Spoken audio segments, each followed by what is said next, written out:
não é tão diferente, ela é a resposta wesleyana em tempos de crise. Qual é a nossa resposta em tempos de crise? Então, preparei aqui alguma coisa. Quem é Deus e onde Ele está?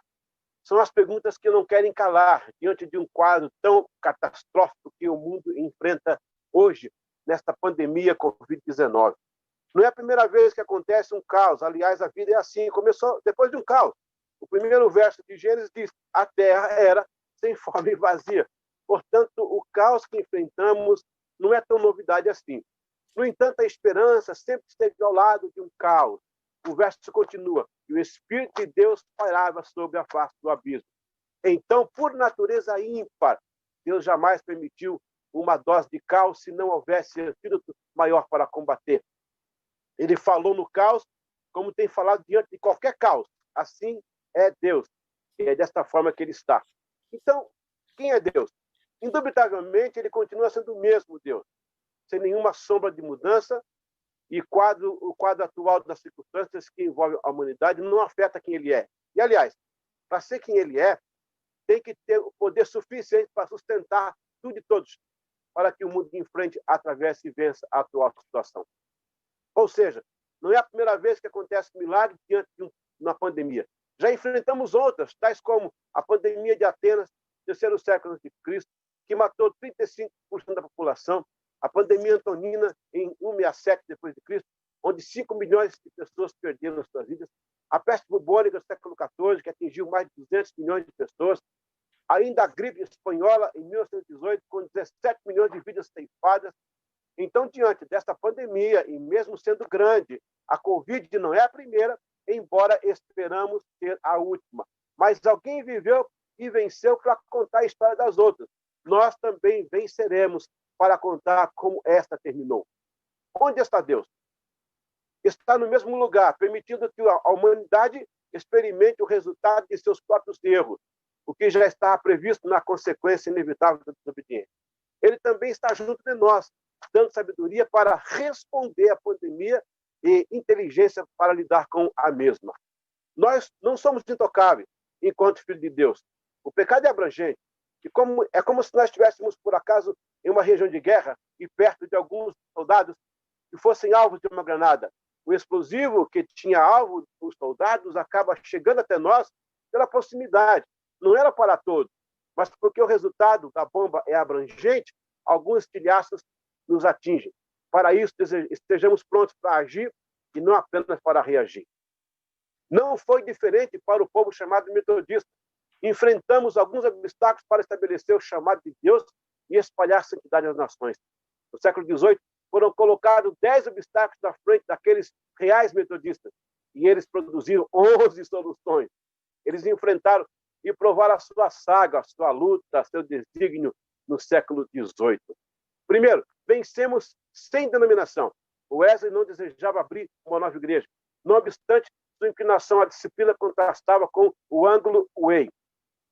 Ele resistiu até a morte, porém, suas sementes de um novo tempo brotaram uma árvore frondosa do metodismo e sua herança. 2. Vencemos sem templos oficiais. Assim como esta pandemia nos tem impedido de ir ao culto, a pandemia da supremacia religiosa do século XVIII não permitia as reuniões que a coroa chamava de conventículos. Então, eles se encontravam em casas e como sociedade também, porque depois da advertência do bispo de Bristol, a paróquia agora seria o mundo. Eram todos um corpo de Cristo que se reunia para adorar. 3. Venceram às vezes impedidos de cultuar. Com um crescimento expressivo, o Wesley organizou um pregador leigo e mais 11 pessoas que eram reunidos em classes para estudar o sermão pregado na sociedade. Eram cultos cheios de entusiasmo divino. 4. Venceram sem organismo oficial do Estado. O Wesley organizou os grupos funcionais, ainda classes, se reuniam semanalmente para orar, ler a Bíblia, discutir suas vidas espirituais e arrecadar dinheiro para a caridade. Era uma igreja operante, poderosa, na missão integral, na tríade wesleyana: evangelismo, educação e social. 5. Vencer a perseguição dos conventiculares. Sem tumulto e na serena paz, organizaram reuniões de homens e mulheres se encontrando separadamente com o líder, mais 3 ou 8 pessoas, a fim de abrirem seus corações e almas nas dúvidas e dificuldades, para serem restaurados. Eram as bandas. Eles mentoravam-se uns aos outros com máxima cautela para não se enquadrarem na lei dos conventiculares. Sexto, vencer os obstáculos eclesiológicos. Maxfield ampliou a ortodoxia pietista do sacerdócio universal de todos os crentes, dando oportunidade do leigo exercer seus dons espirituais e habilidades para equipar os santos. Um crente fiel poderia se tornar um líder de acordo com os princípios da conferência. 7. Venceram com total bíblico e santo. O fervor moral e espiritual das reuniões eram expressos em um apotegmas mais famoso de Wesley. Faça tu o bem que puder, para todos os meios que você puder, por todos os meios que você puder, de todas as maneiras que você puder, em todos os lugares que você puder, em todas as vezes que você puder, para todas as pessoas que você puder, o maior tempo possível. E debaixo desse aforismo, eles viviam o total bíblico e santo. 8. Venceram sem reconhecimento oficial. Eles usavam pão e água e chamavam de festa ágape.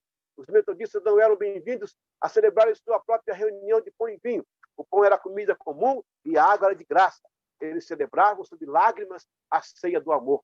Muitas vezes foram expulsos e empurrados das ruas quando, em uma reunião anglicana, eram identificados como metodistas. 9.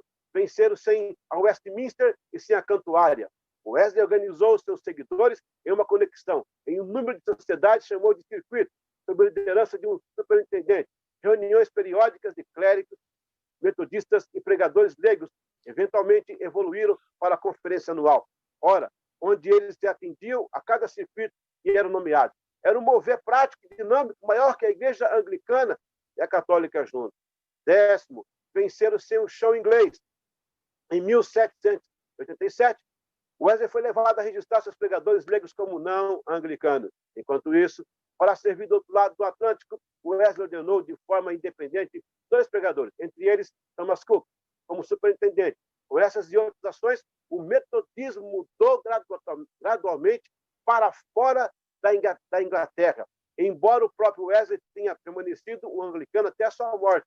Mas a Inglaterra tornou-se pequena e o metodismo avançou por toda a terra. Posso dizer que em tempo de pandemia, ponham 10 obstáculos na frente dos reais metodistas e eles abrirão 11 soluções. Desde o seu nascimento, o metodismo tem sido uma ferramenta de resposta de Deus em meio às dificuldades. Nosso movimento já enfrentou surto, pandemia, e em todos esses casos foi uma espécie de Espírito de Deus pairando sobre o abismo. Deus tem nos usado para uma resposta de experiência ao caos iminente. Veja o que já enfrentamos. 1729, Deus nos levantou como um clube santo e confrontamos uma religião fria, gélida, letárgica e um anglicanismo fadado ao ostracismo eclesiástico e um liberalismo teológico exacerbado. Em 1730, no auge dos trabalhos do Clube Santo, quando toda Oxford e cidades vizinhas vinham recebendo uma nova forma de servir a Deus, enfrentamos a morte prematura de William Morgan, onde fomos acusados de tê-lo conduzido à morte por causa das rígidas regras do Clube Santo. Em 1735, enfrentamos quase um naufrágio, onde as vidas foram colocadas à deriva, dado a fúria do mar. Porém, maior que a tempestade foi a avalanche da graça que aquele incidente provocou na vida dos jovens pregadores. Em 1740, fomos recebidos por multidões enfurecidas, tentando dissolver as nossas reuniões. Éramos recebidos a pedras, a pedaços de pau, como em Wednesbury, onde queimaram nossas casas e colchões, arrastando-nos para o meio da rua. Em 1741, ficamos estarrecidos com o primeiro mártir wesleyano, William Seward. Ele sofreu grande perseguição por pregar no país de Gales. Em Carlow, jogaram objetos pesados sobre ele, feriram Seward no rosto. Ele perdeu um olho. Em Hay, recebeu um golpe na cabeça de consequência fatal, que morreu em 23 de outubro de 1741. O sangue wesleyano regava a plantação de uma missão pura, destemida e impactante. Em 1739, descortinamos a mensagem ao ar livre, quebrando os maiores paradigmas religiosos do século. O metodismo manda às ruas seus pregadores que abalaram o seu tempo. Em 1743, desafiamos a cultura infame da bebida social e contestamos no auge pleno do costume alcoólico europeu em declarar o dano, o desperdício e as atrocidades que o alcoolismo provoca à miséria na humanidade. Em 1791, a última carta de Wesley foi escrita para William Wilberforce, e o fruto foi o mundo reconhecer que a ninguém Deus fez escravo. A abolição mundial deve-se também a esta luta intensa wesleyana. A nossa resposta: os metodistas contribuíram para a formação do mundo moderno, muito mais que os movimentos da Renascença e Iluminismo juntos. As invenções, os projetos metodistas adequaram o mundo para os maiores desafios sociais. Por exemplo, somos inventores e detentores de dezenas de bênçãos. Aqui eu tenho a lista para você. Escova de dente, a gente inventou. Para-raios, óculos bifocal, medicina natural, posto de saúde que o Brasil inteiro tem, assistência social, Coca-Cola com John Pemberton e Asa Glander, presidente Nelson Mandela, cantor William Nelson, produtor de filmes George Lucas, primeira negra americana milionária com filme hoje na Netflix passando, Madame C.G. Walker, 13 prêmios Nobel da Paz, 7 esportistas mundiais, 7 educadores renomados, 5 fenômenos da indústria cinematográfica, 32 diplomatas, estadistas, presidentes, primeiros-ministros e reis, 16 celebridades musicais, fundo que pudesse atender à necessidade da família pobre, amenização do impacto da revolução industrial no desemprego, orfanatos, creches, distribuição de folhetos, casas para operários, bancos e escritórios para empréstimos aos pobres, livro de escola pública, gramática hebraica, lições para crianças, dicionário de bolso, livro da saúde natural, tratamento através de plantas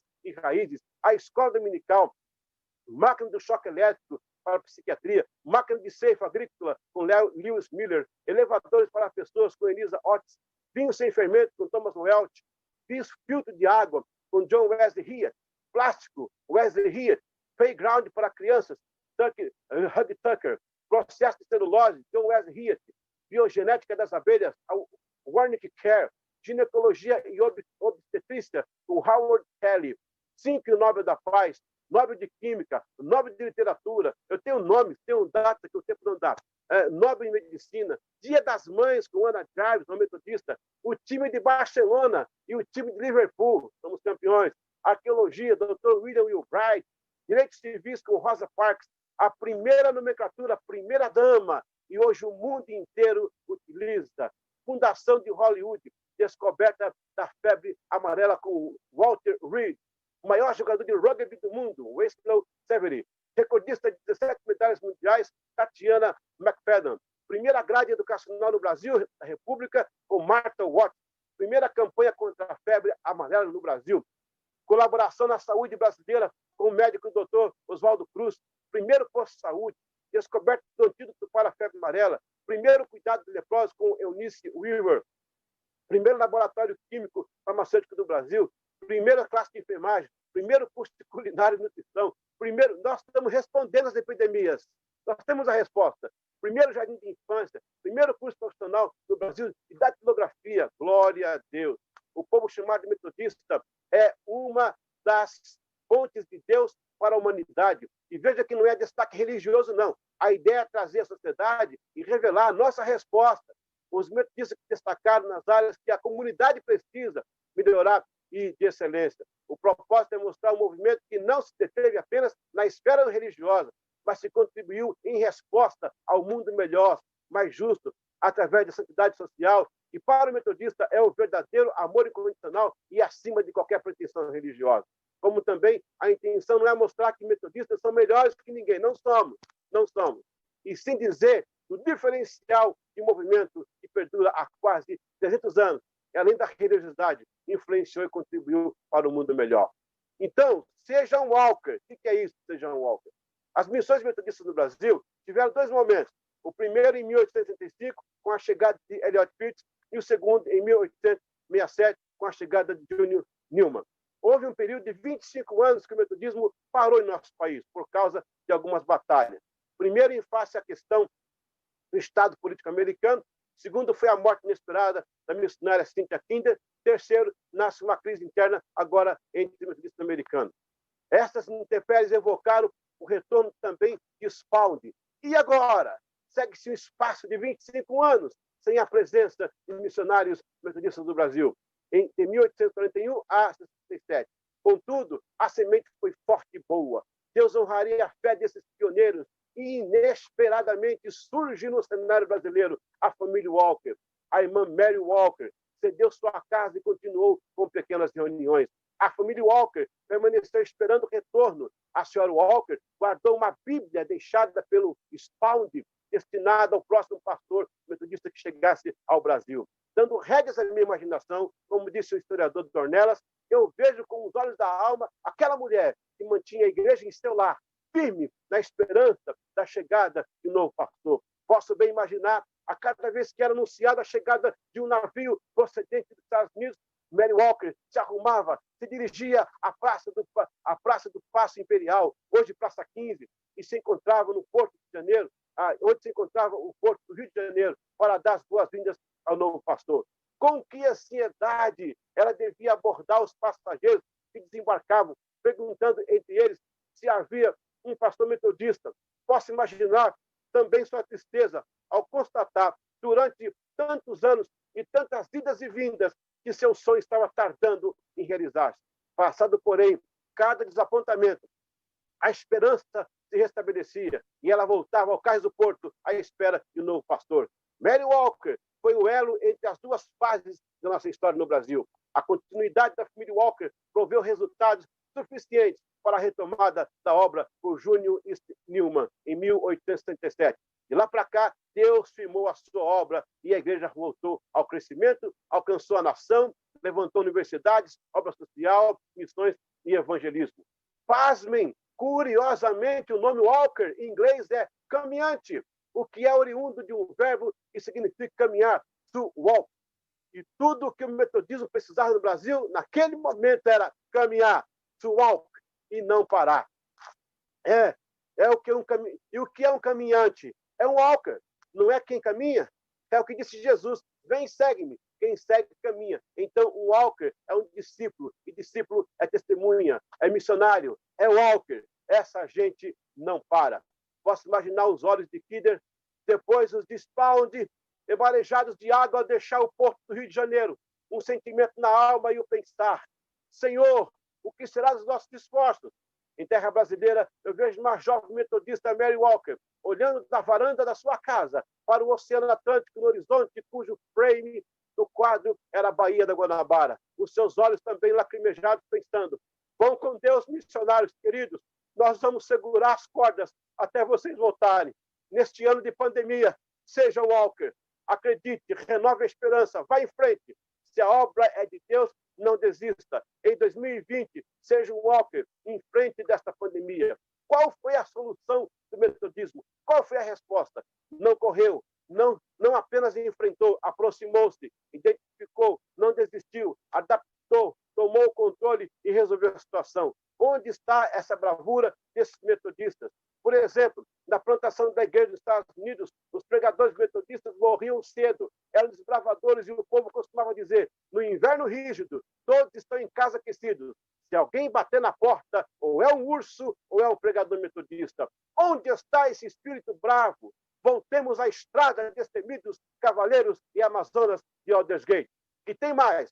A igreja parou de pregar nas praças e agora faz manifestações pela política. A obra poderosa do Espírito Santo foi esquecida pela força da autoajuda. O homem não consegue ir longe sem a obra do Espírito Santo. O evangelho tem sofrido na Europa em 3 fases.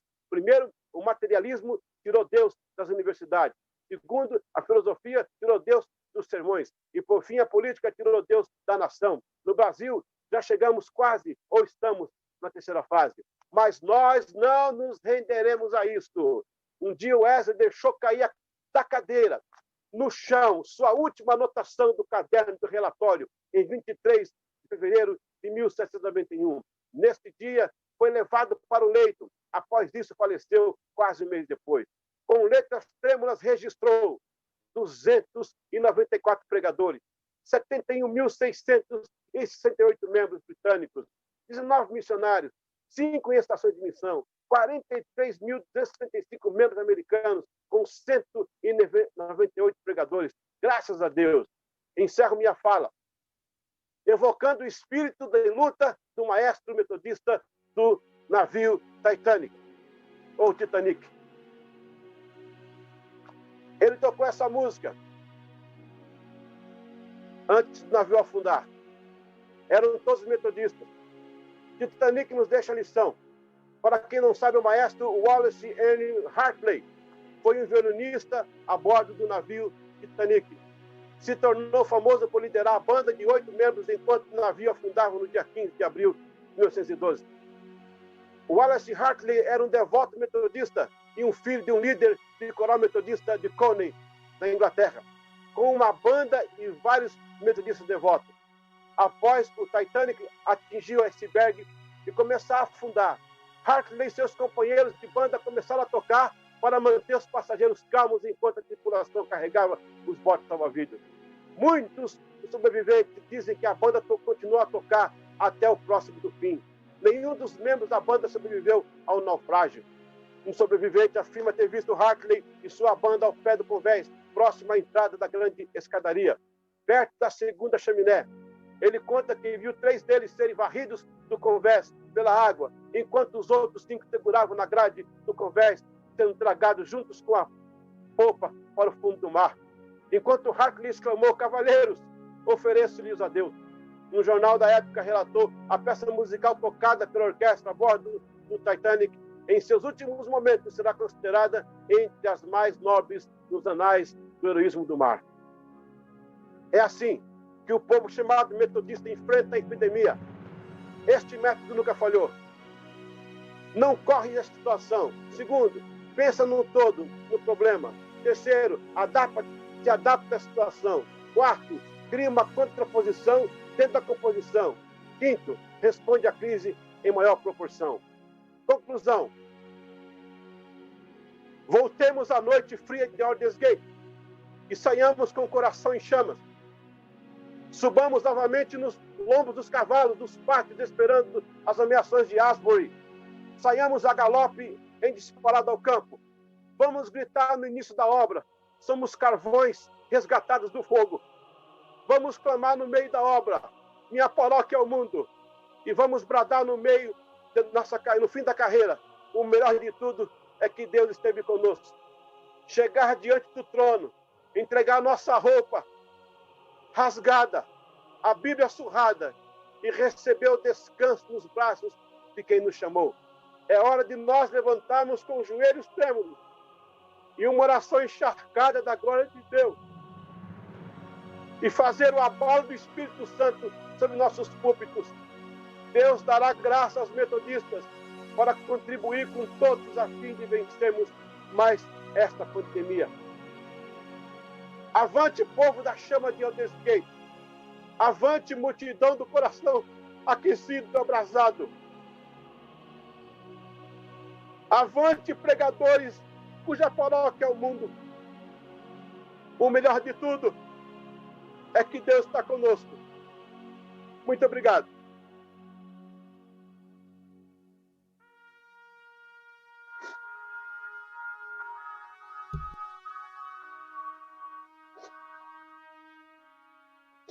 Obrigado, bispo.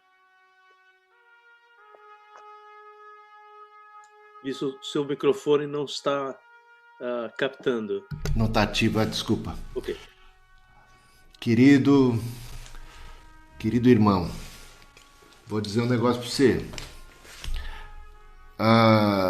É o momento do altar, né? Como bons metodistas, é o momento do altar. É momento de contrição. Louva a Deus por sua vida e quantas coisas relevantes a respeito do metodismo.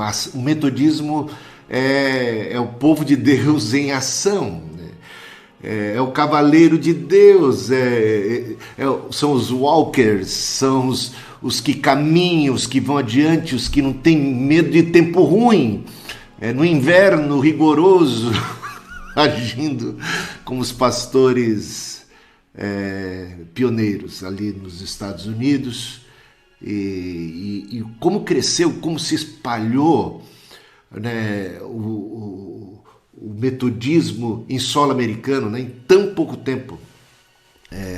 6 décadas depois da morte de Wesley, 1/3 dos religiosos, né, daqueles que professavam alguma espécie de fé em solo americano, eram metodistas.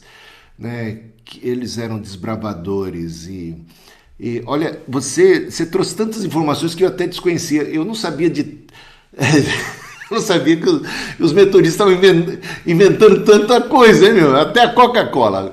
E Muito mais coisa. Em menos de 100 anos, nós atingimos todo o continente. E tem muito mais a vencer, porque o tempo não dá para dar nomes e datas locais. Amém. o Danielson, que está participando aqui conosco do webinar, ele fez até o seguinte comentário: os metodistas também inventaram o elevador, o ultrassom, e deram tremendas contribuições para a música, como a gente já sabe. Que coisa, né? Tanta coisa. Louvado seja o Senhor por isso. E Luiz, que bênção, hein? Coisa, eu estou realmente, sem exagero algum, aqueles que me conhecem sabem que eu não me adiantaria de dizer isso. Estou com o coração realmente aquecido nesse momento, de ouvir essas duas palavras dessa manhã. Que coisa, como Deus está nos falando nesse momento, né? E o movimento metodista, bem como todos os movimentos que foram efetivos em sinalizar o reino de Deus, eles foram buscar de novo lá na fonte, lá no poço da paixão, do amor profundo a Jesus, ao Evangelho, numa dependência absoluta e total do Espírito Santo, um amor recebido e dado a Deus, o Pai. E eu realmente estou impressionado com isso. É claro que minha mente também vagou, pastor Eliseu, em várias perguntas. Uma delas é restaurar, reganhar, redescobrir e reexperimentar essa paixão criadora, criativa, que avança, que caminha, certamente tem implicações as mais diversas. A minha pergunta ao senhor é: o que o senhor percebe ser a coisa mais necessária nesse momento para a gente recomeçar a caminhar onde a gente tenha parado e continuar caminhando onde a gente ainda não parou? E como é que a gente pode aumentar a nossa, digamos, velocidade do passo na missão a partir das experiências que Deus nos tem dado na atualidade, que são efetivas, que são reais, que a gente pode dizer assim: Deus está trabalhando através desse movimento, né? Acho que a minha pergunta tem como bojo como que a gente redescobre essa vocação. O movimento tem uma vocação, todos os movimentos têm vocação, chamado, né? Como diz Paulo lá, a igreja tem vocação.